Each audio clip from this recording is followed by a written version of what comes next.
So here we are at question 1 of paper 2, where it's our first 30-mark question, our first short question, the question that people will see first as they turn over the exam.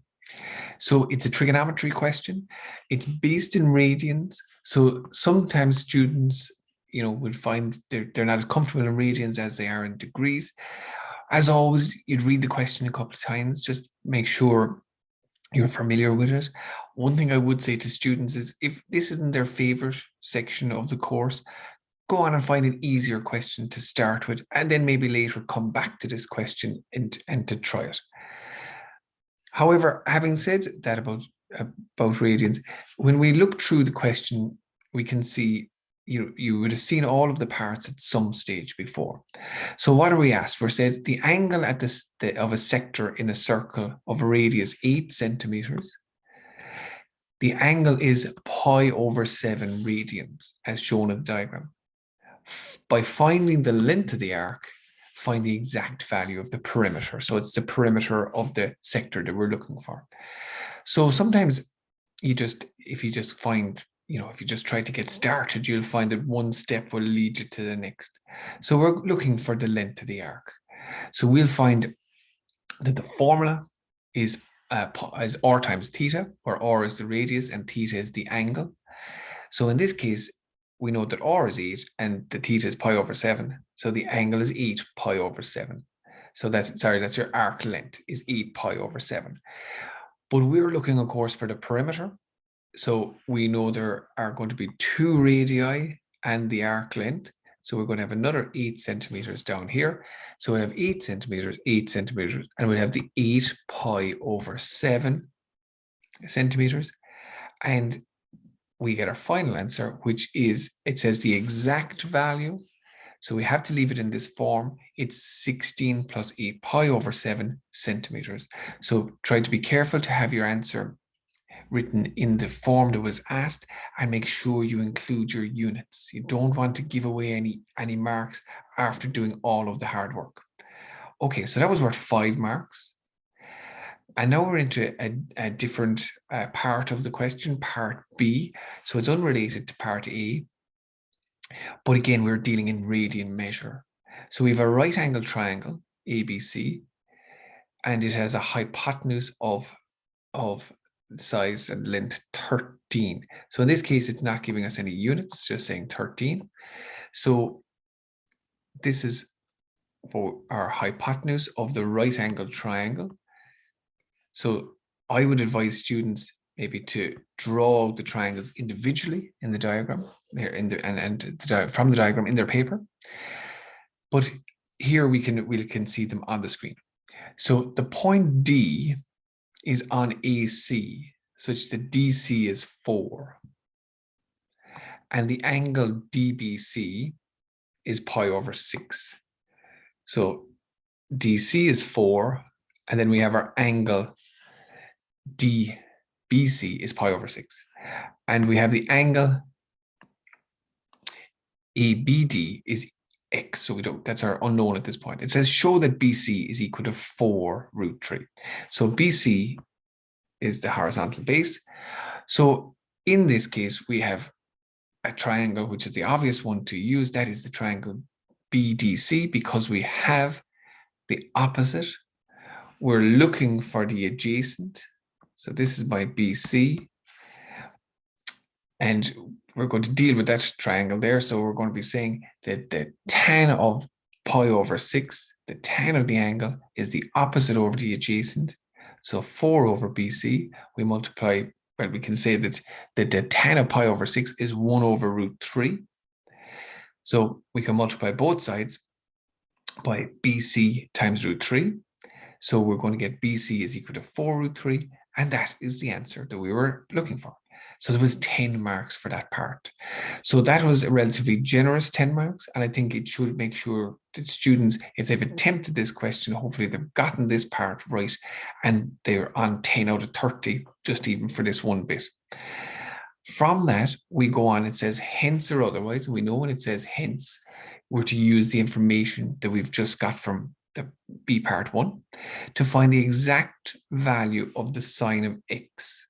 So obviously we're going to have to be dealing with the triangle ABD in this case. So what do? Well, we say we now know that BC is 4 root 3. We have to kind of plot out a way to get the angle X, to get that far. So sometimes we're going to have to use the information we have at the start to get our way step by step to get to what we need at the end, which is going to be the sine of X. So, well, we're going to be dealing, if we look at the full triangle ABC, we can now certainly find, using Pythagoras' theorem, we can find the length of AC. So AC squared is equal to 4 root 3 squared equals 13 squared. So AC squared plus 4 root 3 squared is equal to 13 squared. AC squared is equal to 169 minus 48. AC is equal to the square root of 121, which is equal to 11. So now we have the length of AC is 11. So this length here is 11. But we know that DC is 4. So therefore, I can say that AD is 7. Now we have a triangle. We have the triangle ABD. We have 2 side lengths at the moment. We have 13 for AB, we have 7 for AD. Can we figure out any more information about it? Well, hopefully we could try to find this angle here, the angle ADB. We know, well, that's the exterior angle of the triangle DBC. So we can say that that angle ADB is equal to pi over 6 plus pi over 2. So the 30 degrees plus the 90 degrees. So to be equal to 120, or it's equal to 2 pi over 3. So now if we look at that same triangle ABD, we have 3 bits of information. We have 2 sides, we have an angle, and we're looking for one more angle, the angle at X. So it turns out we can use our sine rule. We have enough information to use our sine rule. So we can say in this case, we're going to be using the sine rule, we're going to invert it, because we're looking at the end for sine of X. That's our unknown. So I always say to students, whatever you're looking for, try and keep that at the top left-hand side of your formula. So we're going to say the sine of X over the side opposite it. So the sine of X over 7 is equal to the sine of 2 pi over 3 divided by 13. I'm keeping an eye on my question here. It's just saying, get the exact value of sine of X. So I'm going to multiply both sides by 7. I'm going to type this into the calculator, what's on the right-hand side. So I'm going to type all this into the calculator here. I'm going to be careful to make sure I'm in radian mode. And I'm going to get 7 root 3 over 26. And that is my final answer for that part, because it is what I'm required to get, the sine of X, 7 root 3 over 26. And that was 5 marks for that. 5 marks for that part. So we're up to 20 marks, and there's a last part to this question. Again, it's unrelated to part A and B. So it says find all solutions of 2 sine squared x plus cos x minus 2 equals 0, where 0 is less than or equal to x is less than or equal to 2 pi. So a full rotation of the circle. So we look at this question. Teachers out there will kind of look at this and say, oh yes, this used to be very familiar type of question previously.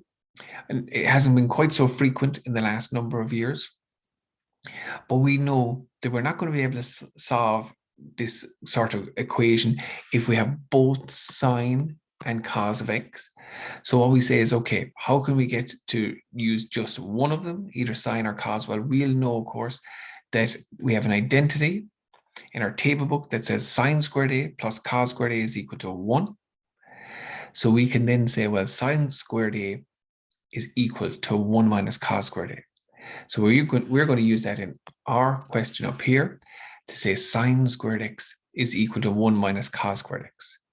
So now we have 2 times 1 minus cos squared x plus cos of x minus 2 equals 0.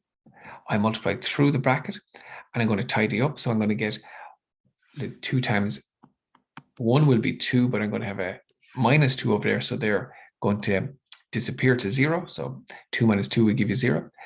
I'm going to have minus 2 cos squared x plus cos x equals 0. So if you had minus 2x squared plus x equals 0, you would know you could factorize out an x and it x times minus 2x plus 1 equals 0. And you would solve that equation getting 2 solutions. So similarly here, we'll factorize out a cos of x. Cos of x times 1 minus 2 cos x equals 0. I have 2 things multiplied together equals 0. Either the first is 0 or the second is 0. So we've done a lot of the hard work now, but we must make sure we get our full marks at the end. So we know we're going to be dealing here with the unit circle. So it's some people will call it cast. People will have other ways of remembering it. Also terribly confusing. All sinners take care. There's a whole host of different of ways teachers will tell students of how to remember this.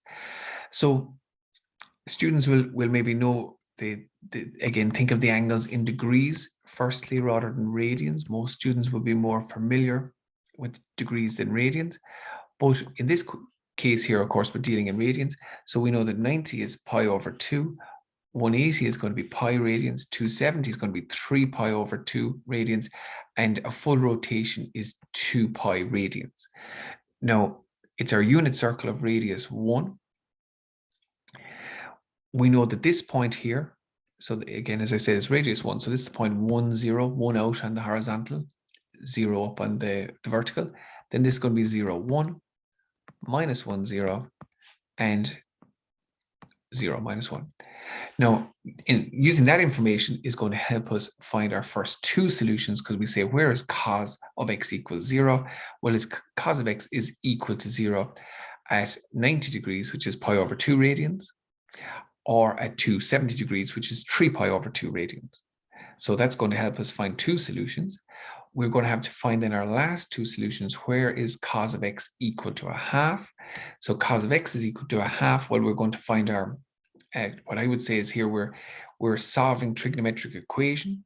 So we're going to find our reference angle firstly, just if I deal with this part down here. So if I say x is equal to the inverse cos of 1/2, and in radian measure, that is going to be pi over 3 radians. Because it's a plus 1/2, we're going to be dealing with the 2 quadrants where cos is positive. So that is going to be your first quadrant where everything is positive, and the 4th quadrant where cos is positive. I make my reference angle with the horizontal. So always with the horizontal, never with the vertical. So my reference angle is the pi over 3, And then I ask myself, well, how far did I travel from 0 degrees to get to those the line, the angle there? So with the first one, it's easy because I'm just traveling anti-clockwise from 0 to that line. And of course, the degree of rotation is pi over 3. So pi over 3 radians.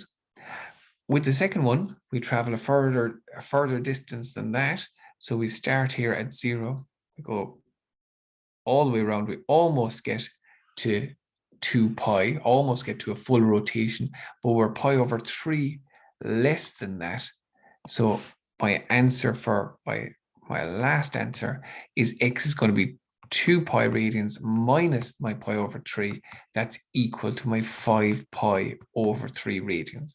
So that's where I get my 2 answers here. X is pi over 3, or x is 5 pi over 3. But I have 2 further solutions.